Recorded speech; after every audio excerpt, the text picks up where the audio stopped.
नमस्कार, जय हिंद, राधे राधे। दोस्तों, आज हम आधार सुपरवाइजर एग्जाम से संबंधित 5वें चैप्टर के सभी क्वेश्चन को बारी बारी से सॉल्व करेंगे और इस चैप्टर से आपके एग्जाम में 10 से 12 क्वेश्चन 100% देखने को मिलेंगे। तो अगर आप आधार सुपरवाइजर एग्जाम को पहली बार में पास करना चाहते हैं तो इस वीडियो को शुरू से लेकर अंत तक जरूर देखिएगा, क्योंकि अगर आप शुरू से लेकर अंत तक इसे ध्यानपूर्वक देखेंगे तो आप हर क्वेश्चन और उसके आंसर को आसानी से याद कर पाएंगे और पहली बार में आप अपना एग्जाम पास कर पाएंगे। तो चलिए हम देखते हैं कि इस एग्जाम में किस प्रकार के क्वेश्चन पूछे जाते हैं।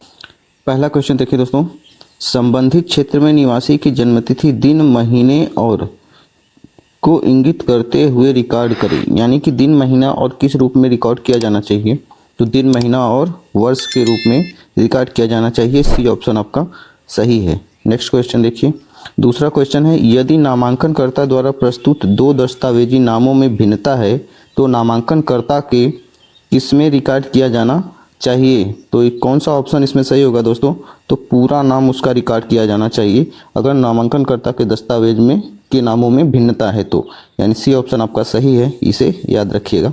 अगला क्वेश्चन देखिए, तीसरा क्वेश्चन है, उपलब्ध बॉक्स में पुरुष, महिला या ट्रांसजेंडर का उल्लेख करके नामांकनकर्ता द्वारा घोषित किए गए रिकॉर्ड के अनुसार नामांकन एजेंसी द्वारा किसको दर्ज किया जाना चाहिए। तो इसका कौन सा ऑप्शन सही होगा दोस्तों, तो आप देखिए इसमें लिंग ऑप्शन सही है, यानी बी, यानी लिंग को दर्ज किया जाना चाहिए। बी ऑप्शन आपका सही है। अगला क्वेश्चन देखिए, ग्रामीण क्षेत्रों में आवासीय पता रिकॉर्ड करते समय निम्न में से किन क्षेत्रों को खाली छोड़ा जा सकता है। तो इसमें से कौन सा खाली छोड़ा जा सकता है, तो आप याद रखिएगा पता पंक्ति 2 को खाली छोड़ा जा सकता है। बी ऑप्शन सही है। अगला क्वेश्चन देखिए, 5वां नंबर क्वेश्चन है, आवासीय पते के पता पंक्ति 4 में निम्नलिखित में से कौन सा विवरण दर्ज किया जाना चाहिए। तो आप याद रखिएगा पंक्ति 4 में हमेशा मुख्य पहचान चिन्ह को अंकित किया जा सकता है, यानी सी ऑप्शन आपका सही है। अगला क्वेश्चन देखिए, 6 नंबर क्वेश्चन है, इनमें से कौन सा पूर्व नामांकन डेटा पुनः प्राप्त करने के लिए इस्तेमाल किया जाता है। तो कौन सा इस्तेमाल किया जाता है, आप देख लीजिएगा, पूर्व नामांकन आईडी को इस्तेमाल किया जाता है पूर्व डाटा को एकत्रित करने के लिए। ए ऑप्शन आपका सही है। अगला क्वेश्चन देखिए, इसमें है, जब क्षेत्र का दर्ज किया जाता है गांव, कस्बा, शहर, बीटीसी और डाकघर का नाम स्वतः पता चल जाता है। तो क्या पता दर्ज किए जाने पर स्वतः पता चल जाता है, तो पिन कोड, अगर पिन कोड को डाला जाता है तो गांव, कस्बा और शहर स्वतः पता चल जाता है। ऑप्शन डी आपका सही है। अगला क्वेश्चन देखिए, 8वां क्वेश्चन देखिए, जब एक निवासी सही जन्म तिथि नहीं दे पाता तब आप क्या करेंगे। अगर सही जन्म तिथि नहीं बता पाता तो आप क्या करेंगे, निवासी द्वारा उल्लिखित आयु को दर्ज करेंगे। यानी जो निवासी अपनी आयु को बताएगा वही हम सही आयु मानकर चलेंगे और उसी को दर्ज करेंगे। सी ऑप्शन आपका सही है। 9वां क्वेश्चन देखिए, कार्यस्थान है को यह सुनिश्चित करना होगा कि समीक्षा के दौरान स्टेशन पर प्रत्येक ऑपरेटर के पास महत्वपूर्ण बिंदुओं की एक प्रति जांच के लिए उपलब्ध हो। तो यह कौन सुनिश्चित करेगा, आप याद रखिएगा, नामांकन एजेंसी का पर्यवेक्षक यह सुनिश्चित करेगा कि जांच के लिए एक प्रति उसके पास उपलब्ध हो, यानी ए ऑप्शन आपका सही है। अगला क्वेश्चन देखिए, 10वां क्वेश्चन है, ऑपरेटर उनके फिंगरप्रिंट और प्रदान करके नामांकन हस्ताक्षर करने की जरूरत है। किसको प्रदान करके नामांकन हस्ताक्षर करने की ज़रूरत है, तो आप याद रखिएगा आंख की पुतली का स्कैन, इसको स्कैन करने के बाद हस्ताक्षर करने की ज़रूरत होती है, यानी सी ऑप्शन आपका सही है। अगला क्वेश्चन देखिए, 11 नंबर क्वेश्चन देखिए, निम्नलिखित क्षेत्रों में से कौन सा परिचयकर्ता आधारित सत्यापन के मामले में सक्रिय हो जाएगा। तो कौन सा सक्रिय हो जाएगा, आप याद रखिएगा परिचयकर्ता या परिवार का मुखिया, यही ऑप्शन आपका सही है, यानी बी सही है, इसको याद रखिएगा। अगला क्वेश्चन देखिए, 12 नंबर क्वेश्चन है, नामांकन एजेंसियों को बायोमेट्रिक डेटा के कैप्चर करने के लिए किसके द्वारा प्रमाणित बायोमेट्रिक डिवाइस उपयोग करना चाहिए। तो वह कौन सा प्रमाणित करता है, कौन सी एजेंसी है, तो आप याद रखिएगा STQC ही वह एजेंसी है जो यह इस डिवाइस को प्रमाणित करती है, यानी बी ऑप्शन आपका सही है। अगला क्वेश्चन देखिए, 13 नंबर क्वेश्चन है, फिंगरप्रिंट कैप्चर करने के लिए कैप्चर सक्षम करने के लिए उंगलियों को किस पर सही ढंग से रखा जाना चाहिए। यानी उंगलियों को किस पर सही ढंग से रखा जाना चाहिए, तो वह कौन सी डिवाइस होती है, वो प्लेटिन होती है जिस पे फिंगरप्रिंट को कैप्चर किया जाता है। सी ऑप्शन आपका सही है। अगला क्वेश्चन देखिए 14 नंबर क्वेश्चन है, खड़े होकर फिंगरप्रिंट सबसे अच्छा कैप्चर किया जाता है। क्या खड़े होकर फिंगरप्रिंट अच्छे से कैच किया जाता है? तो ये 100% सही बात है। अगर आप खड़े होकर फिंगरप्रिंट को कैप्चर करवाएंगे तो वो सही से कैप्चर हो पाएगा। ए ऑप्शन आपका सही है। 15 नंबर क्वेश्चन देखिए, चेहरे की छवि लेने के लिए नामांकनकर्ता की क्या लेनी चाहिए? चेहरे की छवि लेने के लिए क्या लेना चाहिए नामांकनकर्ता का? तो इसके लिए ललाट मुद्रा यानी कि चेहरे की पूरी छवि ली जानी चाहिए। ए ऑप्शन आपका सही है। अगला क्वेश्चन देखिए 16 नंबर क्वेश्चन है, मानव ऑपरेटरों के लिए किसके साथ चेहरे की छवियों का विश्लेषण और पहचान करना मुश्किल है? तो किसके लिए मुश्किल है? अगर खराब रोशनी होगी तो चेहरे का पहचान करना मुश्किल होगा, यानी सी ऑप्शन आपका सही है।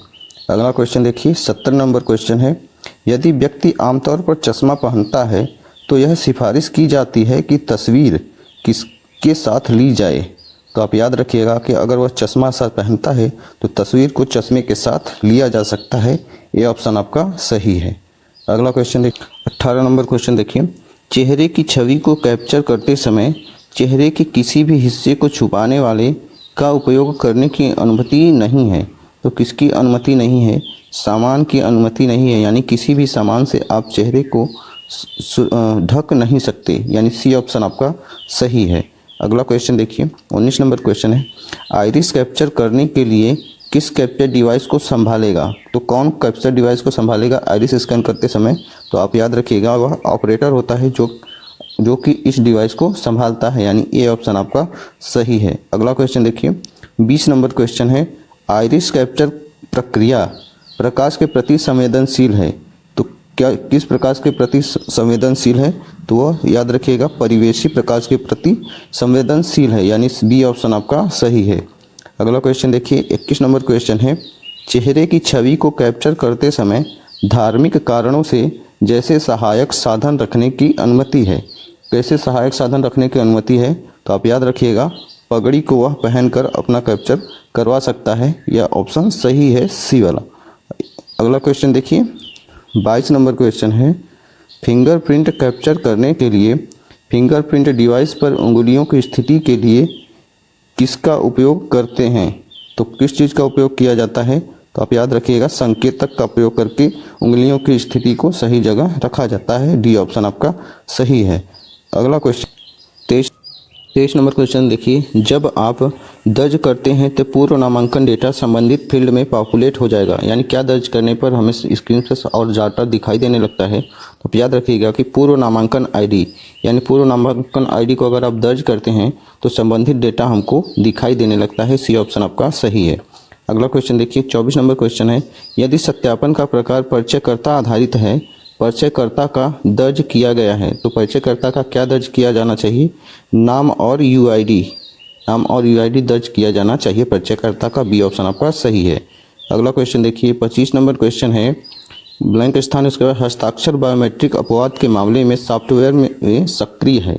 क्या सॉफ्टवेयर में सक्रिय है? तो आप याद रखिएगा पर्यवेक्षक का, यानी पर्यवेक्षक का हस्ताक्षर बायोमेट्रिक अपवाद के मामले में सॉफ्टवेयर में सक्रिय रहता है। ये ऑप्शन आपका सही है। अगला क्वेश्चन देखिए 26 नंबर क्वेश्चन है, किसको कैप्चर करने के लिए कैप्चर डिवाइस में ऑटो फोकस और ऑटो कैप्चर फंक्शन का उपयोग करना चाहिए? तो ऑटो फोकस का उपयोग कब करना चाहिए? जब चेहरे की छवि को लिया जाता है तब ऑटो फोकस का उपयोग किया जाना चाहिए। बी ऑप्शन आपका सही है। अगला क्वेश्चन देखिए 27 नंबर क्वेश्चन है, चेहरे की छवि को कैप्चर करते समय चिकित्सा कारणों से किसके जैसा सहायक उपकरण की अनुमति है, यानी किस सहायक उपकरण की अनुमति है? तो आँखों को ढकना, यानी आँखों को ढक कर के हम चेहरे की छवि ले सकते हैं, यानी सी ऑप्शन आपका सही है। अगला क्वेश्चन देखिए, यदि आइरिस कैप्चर में आइरिस का महत्वपूर्ण हिस्सा दिखाई नहीं देता तो सॉफ्टवेयर द्वारा प्रदान की गई प्रतिक्रिया को क्या कहा जाता है? इस प्रक्रिया को क्या किया जाता है? तो इसे रोड़ा कहा जाता है। डी ऑप्शन आपका सही है। ठीक है। अगला क्वेश्चन देखिए 29 नंबर क्वेश्चन है, 5 साल से कम उम्र के बच्चे के लिए किससे जुड़े बायोमेट्रिक को लेना होगा? तो किससे जुड़े बायोमेट्रिक को लेना होगा? तो आप याद रखिएगा माता पिता या रिश्तेदार। ठीक है, बी ऑप्शन आपका सही है। अगला क्वेश्चन देखिए 30 नंबर क्वेश्चन है, फिंगरप्रिंट डिवाइस के प्लेटिन को साफ करने के लिए समय समय पर किस टाइप का कपड़ा उपयोग करना चाहिए? तो आप याद रखिएगा पट्टी रहित कपड़े का उपयोग करना चाहिए प्लेटिन को साफ करने के लिए। बी ऑप्शन आपका सही है। अगला क्वेश्चन देखिए 31 नंबर क्वेश्चन, फिंगरप्रिंट को कैप्चर करते समय प्लेटिन पर नहीं होना चाहिए, यानी फिंगरप्रिंट को कैप्चर करते समय प्लेटिन पर क्या नहीं होना चाहिए? तो प्रकाश की प्रत्यक्ष चमक, यानी प्लेटिन पर प्रकाश जो है कि प्रत्यक्ष चमक नहीं करना चाहिए। डी ऑप्शन आपका सही है। अगला क्वेश्चन देखिए, सुनिश्चित करें कि उंगलियों को रखा गया हो और स्कैनर पर अच्छी तरह से रखा गया है। तो इसमें कौन सा ऑप्शन सही है? तो आप याद रखिएगा फ्लैट और उंगली के शीर्ष जोड़ा तक, यानी कि उंगलियों को जो है कि फ्लैट और उंगली के शीर्ष जोड़ा तक रखा गया होना चाहिए। इसमें बी ऑप्शन आपका सही है। अगला क्वेश्चन देखिए 33 नंबर क्वेश्चन है कि फिंगर्स की एक सही स्थिति नहीं है। तो कौन सी सही स्थिति नहीं है? सॉफ्टवेयर के द्वारा कदम उठाने योग्य प्रतिक्रिया, यानी कि जब तक सॉफ्टवेयर उसको एक्सेप्ट नहीं करता है तब तक फिंगर्स की एक सही स्थिति नहीं हो सकती है। बी ऑप्शन आपका सही है। अगला क्वेश्चन देखिए कि 34 नंबर क्वेश्चन है, चेहरे की छवि कैप्चर के दौरान कैप्चर डिवाइस से प्रभावित नहीं होना चाहिए। तो कैप्चर डिवाइस किससे प्रभावित नहीं होना चाहिए? इसमें दिया गया सभी विकल्प सही है, यानी कि खराब गति या रेडियल डिस्टार्शन से प्रभावित नहीं होना चाहिए। बी है से अधिक या के अंदर प्रदर्शित या अप्राकृतिक रंग का प्रकाश। ये सभी विकल्प इसमें सही है। तो डी ऑप्शन आपका सही है। अगला क्वेश्चन देखिए 35 नंबर क्वेश्चन है, निवासी किसी भी दस्तावेजी सबूत के बिना जन्मतिथि की घोषणा की है तो आप जन्म और की तारीख रिकॉर्ड करने के लिए की ज़रूरत है। तो किस चीज़ की ज़रूरत होगी? तो आप याद रखिएगा सत्यापित बॉक्स को चेक नहीं करना चाहिए। इस स्थिति में सत्यापित बॉक्स को चेक नहीं करना चाहिए। अगला क्वेश्चन देखिए, आवेदक के लिंग को पुरुष के रूप में रिकॉर्ड करने के लिए आपको दिए गए बॉक्स में से चुनना होगा। तो दिए गए बॉक्स में से क्या चुनना होगा? मेल जो है पुरुष को दर्शाता है, इसलिए एम अक्षर को हमें चूज करना होगा, यानी ए ऑप्शन आपका सही है। अगला क्वेश्चन देखिए 37 नंबर क्वेश्चन है, को आवासीय पते में दर्शाई पंक्ति 5 में कैप्चर करने की आवश्यकता है, यानी कि आवासीय पते के पंक्ति 5 में क्या दर्शाया जाना चाहिए? तो याद रखिएगा मोहल्ला, स्थान या पोस्ट, इसको 5वीं पंक्ति में दर्शाया जा सकता है, यानी डी ऑप्शन आपका सही है। अगला क्वेश्चन देखिए 38 नंबर क्वेश्चन है, रजिस्ट्रार या ईए को पहले से यह सुनिश्चित कर लेना चाहिए कि इस क्षेत्र के पिन नंबर जिसमें नामांकन लिया गया है पूरी तरह से और सही ढंग से किसमें कैप्चर हो रहा है। तो किसमें कैप्चर हो रहा है यह हमें सुनिश्चित करना चाहिए। तो आप याद रखिएगा software pin master, software pin master में वह सुनिश्चित कर लेना चाहिए कि उसमें नामांकन हो रहा है, यानी आपका ए ऑप्शन सही है। अगला क्वेश्चन देखिए 39 नंबर क्वेश्चन है, चेहरे की छवि कैप्चर के लिए उपयोग किए जाने वाले को आइरिस कैप्चर के दौरान बंद किया जाना चाहिए। तो किसको आइरिस कैप्चर के दौरान बंद किया जा सकता है? आप याद रखिएगा टेबल फैन को बंद किया जा सकता है। ए ऑप्शन आपका सही है। अगला क्वेश्चन देखिए, खराब रोशनी के प्रदर्शन पर एक उच्च प्रभाव पड़ता है, इस खाली स्थान में क्या भरा जाना चाहिए? तो आप याद रखिएगा चेहरा पहचान, यानी खराब रोशनी चेहरा पहचान के प्रदर्शन पर एक उच्च प्रभाव डाल सकता है। इसमें डी ऑप्शन आपका सही है। अगला क्वेश्चन देखिए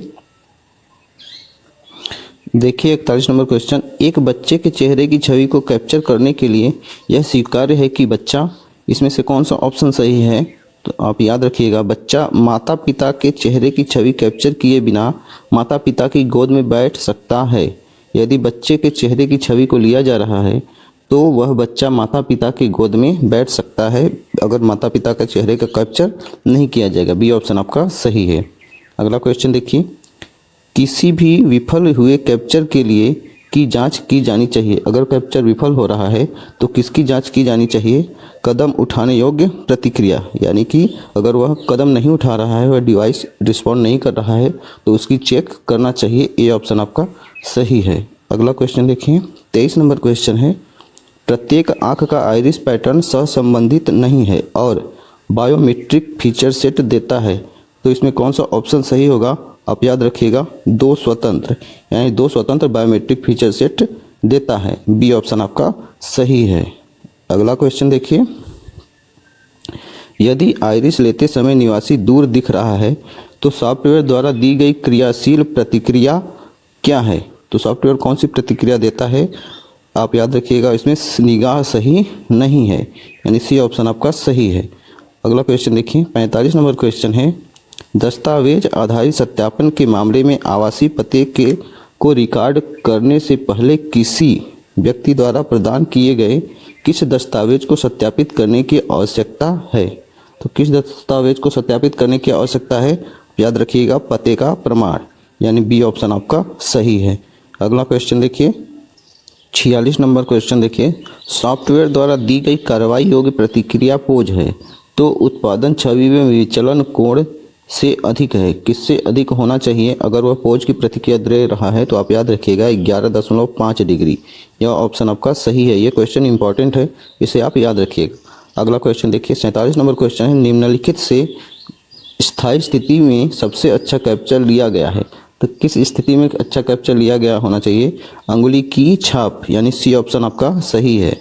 अगला क्वेश्चन देखिए, 48 नंबर क्वेश्चन देखिए, कैप्चर प्रक्रिया के दौरान ऑपरेटर को फीडबैक प्रदान करने के लिए किसी व्यक्ति को क्या कहना चाहिए? छवि गुणवत्ता का मूल्यांकन किया जाए, यानी उस व्यक्ति से यह दिखाना चाहिए कि आपकी छवि अच्छी है या नहीं, तो बी ऑप्शन आपका सही है।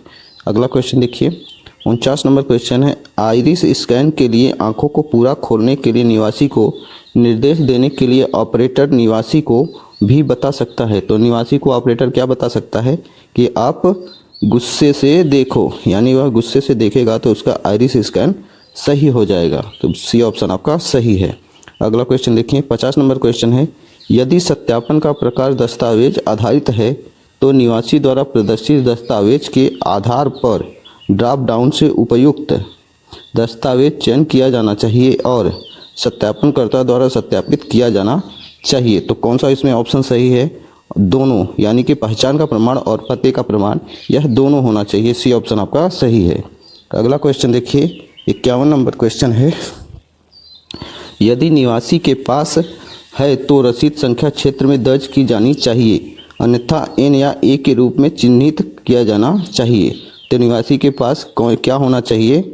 आप याद रखिएगा, एनपीआर रसीद। अगर निवासी के पास एनपीआर रसीद है तो रसीद संख्या को उस दर्ज किया जाना चाहिए, डी ऑप्शन आपका सही है। अगला क्वेश्चन देखिए, 52 नंबर क्वेश्चन है, यद्यपि सभी फिंगरप्रिंट सही हैं तो भी यह सलाह दी जाती है कि साइन ऑफ के लिए या हाथ का प्रयोग करें, हाथ में से किस चीज़ का प्रयोग करना चाहिए? तो आप याद रखिएगा, साइन ऑफ करते समय अंगूठा या तर्जनी उंगली का स्कैन किया जाना चाहिए, बी ऑप्शन आपका सही है। अगला क्वेश्चन देखिए, परिचयकर्ता को रिकॉर्ड अनुमोदित करने के लिए अपने देने के लिए की ज़रूरत है, तो क्या ज़रूरत है? आप याद रखिएगा, अंगुली की छाप देना जो है परिचयकर्ता को अनिवार्य है, डी ऑप्शन आपका सही है। अगला क्वेश्चन देखिए, 54 नंबर क्वेश्चन है, नामांकन एजेंसियों को बायोमेट्रिक डेटा पर कैप्चर करने के लिए किसके द्वारा प्रमाणित बायोमेट्रिक उपकरणों का उपयोग करना चाहिए? तो किसके द्वारा वह प्रमाणित होना चाहिए? तो आप याद रखिएगा UIDAI, यानी डी ऑप्शन आपका सही है, UIDAI के द्वारा वह प्रमाणित उपकरण होना चाहिए।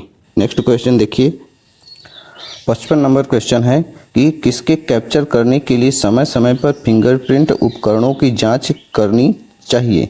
तो किसके कैप्चर करने के लिए? तो आप याद रखिएगा, दिए गए सभी यानी खरोंच, फोकस से दूर छवियां और केवल आंशिक छवियों के अगर ऐसा हो रहा है तो समय समय पर फिंगरप्रिंट उपकरण को जांच करना चाहिए, डी ऑप्शन आपका सही है। अगला क्वेश्चन देखिए, चेहरे की छवि कैप्चर करने के लिए कैप्चर डिवाइस का उपयोग करना चाहिए, कैप्चर करने की कौन सी डिवाइस का उपयोग करना चाहिए? आप याद रखिएगा, ऑटो फोकस और ऑटो कैप्चर वाले ऑप्शन का उपयोग करना चाहिए, बी ऑप्शन आपका सही है।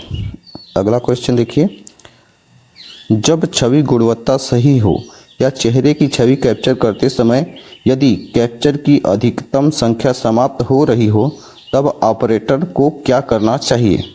ठीक है, तो ऑपरेटर को क्या करना चाहिए? ऑपरेटर को अगले चरण पे चले जाना चाहिए, डी ऑप्शन आपका सही है। अगला क्वेश्चन देखिए, 58 नंबर क्वेश्चन है, नाम के लिए प्रदान किए गए स्थान पर व्यक्ति का नाम किसके रूप में दर्ज किया जाना चाहिए? तो व्यक्ति का नाम क्या दर्ज किया जाना चाहिए? पूरे कॉलम में व्यक्ति का नाम दर्ज किया जाना चाहिए, सी ऑप्शन आपका सही है। अगला क्वेश्चन देखिए, यदि नामांकनकर्ता द्वारा प्रदान किए गए 2 जीवन प्रमाणों में प्रारंभिक और पूरे नाम के साथ समान नाम में भिन्नता है तो दर्ज किया जाना चाहिए। अगर भिन्नता है नाम में तो क्या दर्ज किया जाना चाहिए? नामांकनकर्ता का पूरा नाम। ठीक है, यदि नाम में भिन्नता है दो दस्तावेजों में तो उसका पूरा नाम दर्ज किया जाना चाहिए। बी ऑप्शन आपका सही है। अगला क्वेश्चन देखिए, 60 नंबर क्वेश्चन देखिए। ध्वन्यात्मक और अन्य कारणों से स्थानीय भाषा में को मैनुअल रूप से सही करने की आवश्यकता है, यानी कि किसके सही करने की आवश्यकता है? तो आप याद रखिएगा लिप्यंतरण को, यानी कि लिखावट को सही करने की आवश्यकता होती है। ठीक है, ए ऑप्शन आपका सही है। अगला क्वेश्चन देखिए, 61 नंबर क्वेश्चन है। निवासी के साथ नामांकन डेटा की समीक्षा के दौरान ऑपरेटर नामांकन समाप्त करने से पहले निवासी को पढ़ना होगा। तो निवासी को क्या पढ़ना होगा? दिए गए सभी विकल्प, यानी निवासी के नाम की वर्तनी सही है या नहीं, या जन्म तिथि, पता जिसमें पिन कोड, भवन, बीटीसी, राज्य शामिल हो, इन सभी को पढ़ने की आवश्यकता होती है। डी ऑप्शन आपका सही है। अगला क्वेश्चन देखिए, फिंगरप्रिंट को कैप्चर करने के सही क्रम की पहचान करें, यानी फिंगरप्रिंट को कैप्चर करने के लिए सही क्रम क्या है? पहला ऑप्शन है 2 अंगूठे का निशान, उसके बाद बाएं हाथ की सभी 4 उंगलियां, या दाहिने हाथ की सभी 4 उंगलियां। तो आप याद रखिएगा फिंगरप्रिंट को कैप्चर करने की सही प्रक्रिया क्या है? 2, 3 और 1, यानी सबसे पहले बाएं हाथ की सभी उंगलियों को कैप्चर किया जाएगा, उसके बाद 2 अंगूठों को कैप्चर किया जाएगा, उसके बाद दाहिने हाथ की सभी 4 उंगलियों को कैप्चर किया जाएगा। बी ऑप्शन आपका सही है। अगला क्वेश्चन देखिए, 63 नंबर क्वेश्चन है। आइरिस कैप्चर के दौरान ऑपरेटर को निवासी को निर्देश अवश्य देना चाहिए, यानी ऑपरेटर निवासी को कौन सा निर्देश देगा? तो इसमें से दिए गए सभी विकल्प सही है, यानी कैमरे में सीधे देखो, ऐसा कह सकता है, आंखें बड़ी करके खोले और झपकाए नहीं, यह सभी निर्देश ऑपरेटर दे सकता है, यानी डी ऑप्शन आपका सही है। अगला क्वेश्चन देखिए, 64 नंबर क्वेश्चन है। यदि निवासी द्वारा प्रस्तुत एक दस्तावेज में नामांकन पहचान के सबूत की ड्रॉप आउट सूची नहीं है तो यह पहचान दस्तावेज का स्वीकार्य सबूत नहीं है और निवासी को या तो ऐसे मामले में नामांकन के लिए पहचान के वैध प्रमाण या की आवश्यकता होगी। तो किस प्रकार के प्रमाण की आवश्यकता होगी? तो आप याद रखिएगा एक परिचयकर्ता की आवश्यकता होगी नामांकनकर्ता को। ये ऑप्शन आपका सही है। 65 नंबर क्वेश्चन देखिए, घोषित नाम और POI यानी प्रूफ ऑफ आइडेंटिटी दस्तावेज में से एक के मामले में निवासी द्वारा घोषित नाम नामांकन एजेंसी द्वारा दर्ज किया जा सकता है यदि, दर्ज तभी किया जा सकता है यदि, कौन सा ऑप्शन इसमें से सही हो सकता है? यदि अंतर केवल वर्तनी या अंतिम नाम पहले नाम से पहले लिखा गया हो तभी यह स्वीकार्य किया जा सकता है, यानी बी ऑप्शन आपका सही है। अगला क्वेश्चन देखिए, 66 नंबर क्वेश्चन है। 5 साल से कम उम्र के बच्चे के मामले में यदि माता पिता दोनों जीवित हों तो माता पिता रिश्तेदार के को जोड़ा जाएगा और इतना को प्राथमिकता दी जाएगी। तो इसमें से कौन सा ऑप्शन सही है? आप याद रखिएगा EID, UID और माता, इन सभी को जोड़ा जाएगा, यह इसको प्राथमिकता दी जाएगी। ए ऑप्शन आपका सही है। अगला क्वेश्चन देखिए, 67 नंबर क्वेश्चन है। अगर बच्चे के नामांकन के समय पिता या माता या अभिभावक के नामांकन नहीं करवाया है और या उसके पास UID नहीं है तो उस बच्चे का नामांकन होगा या नहीं? तो कैसे होगा? इसमें से कौन सा ऑप्शन सही है? तो आप याद रखिएगा नहीं किया जाएगा, इस कंडीशन में बच्चे का नामांकन नहीं किया जाएगा। बी ऑप्शन सही है। अगला क्वेश्चन देखिए, 68 नंबर क्वेश्चन है। नामांकन एजेंसी निवासी को सूचित करेगी कि उसकी जनसांख्यिकी और बायोमेट्रिक जानकारी का उपयोग जनरेशन के लिए किया जाएगा। तो यह किस बात में सूचित किया जाएगा? तो आप याद रखिएगा आधार और प्रमाणीकरण के रूप में उसका नाम दर्ज किया जाएगा। सी ऑप्शन आपका सही है। अगला क्वेश्चन देखिए, 69 नंबर क्वेश्चन है। जब फिंगरप्रिंट कैप्चर विफल हो जाता है तो ऑपरेटर को यह जांचना चाहिए कि सॉफ्टवेयर द्वारा निम्न में से कौन सी प्रतिक्रिया प्रदान की गई है। अगर कैप्चर जो है कि वह विफल हो जाता है तो क्या किस प्रतिक्रिया की जांच की जानी चाहिए? तो आप याद रखिएगा इसमें से सभी विकल्पों की जांच की जानी चाहिए, यानी कि फिंगरप्रिंट सही स्थान पर रखा गया है कि नहीं, इसकी जांच हो सकती है, या बहुत अधिक दबाव तो नहीं दिया गया है, या अत्यधिक नमी और अत्यधिक सूखापन तो नहीं है। उस उंगली को नज़रअंदाज कर देना चाहिए और मुख्य 5 उंगलियों को कैप्चर किया जाना चाहिए। इसमें से सी ऑप्शन आपका सही है। दोस्तों आज के सेशन का लास्ट क्वेश्चन था। अगर आप इस चैनल पर नए हैं तो इस चैनल को जरूर सब्सक्राइब करें दोस्तों। और अगर आपको वीडियो अच्छा लगा हो और सभी नॉलेज आपको सही से मिले हों तो कृपया इस वीडियो को लाइक करें, कमेंट करें और शेयर जरूर करें। जय हिंद, वंदे मातरम। धन्यवाद दोस्तों।